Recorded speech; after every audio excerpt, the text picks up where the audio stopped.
إن بطش ربك لشديد إنه هو يبدئ ويعيد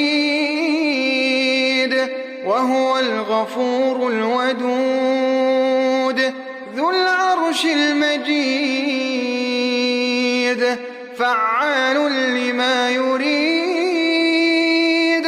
هل أتاك حديث الجنود فرعون وثمود بل الذين كفروا في تكذيب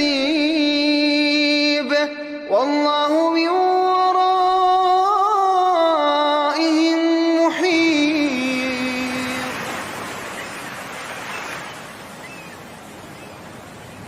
وإن أدري لعله فتنة لكم ومتاع إلى حين قال رب احكم بالحق وربنا الرحمن المستعان على ما تصفون.